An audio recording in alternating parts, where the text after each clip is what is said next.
জুম্মার নামাজ এইমাত্র শেষ হলো, আর বাইরে কিছু কেনা বাজার শুরু হয়েছে। এ দেখুন খাওয়া দাওয়া চলছে, পাশাপাশি বাড়ি ফিরে যাবে। এটা হচ্ছে ব্যাঙ্গালোর সিটি কেয়ার মার্কেট। আমিও জুম্মার নামাজ আদায় করলাম এখানে।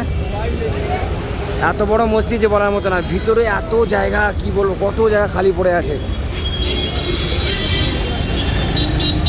মোটামুটি ভালোই লাগলো নামাজ পড়তে, মানে মন প্রাণ জান জিনিস সব ঠান্ডা হয়ে গেছে, মনে ভিতরে নামাজ পড়তেই থাকি।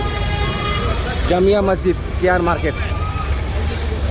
আর একটু ভিড় কমেছে, ভিতরে আরও লোক আছে এখনও। অনেক ভালোই লাগলো নামাজ পড়তে এখানে। আমরা বাড়ির দিকে যাচ্ছি এখন, দেখি কি বড় মসজিদ, বাপরে বাপ। এর সঙ্গে একটা মাদ্রাসাও আছে দেখলাম,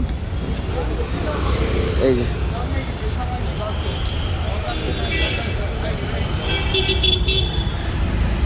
মাদ্রাসাটা এখানে আছে, এই যে Jamiul Alam, Jamiul Alam, Jamiul Alam English nursery primary, Jamiul Alam English nursery primary. এই সাইড, এইটা বাপ, এত বড় মসজিদ, কি বলো, ঘুরে ঘুরে পায়ে হেঁটে মানে পায়ে ব্যথা হয়ে গেছে। সেখানে ভিতরে মাদ্রাসাও আছে দেখলাম।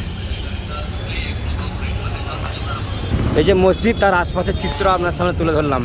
Bangalore city care market, near care market. ওই যে মসজিদ। এবার আমি যেখানে থাকি সেইখানে রওনা দিলাম। 10 মিনিট লাগে পায়ে হেঁটেই যেতে, মানে পায়ে হেঁটে আমি এসে পায়ে হেঁটে যাচ্ছি। এই যে আশপাশের চিত্র আপনার সামনে তুলে ধরলাম। এই যে দেখতে পাচ্ছেন, এই যে এগুলো হচ্ছে ব্যাঙ্গালোর অটো, ব্যাঙ্গালোরের বাস। এই যে এটা হচ্ছে একটু লাক্সারি বাস। একটা গাড়ি দাঁড়িয়ে আছে, নতুন গাড়ি দেখলে, নতুন সিস্টেমে। আমি যে জায়গায় থাকি সেটা হচ্ছে বাঙালি মার্কেট, মানে হচ্ছে গোল্ড মার্কেট।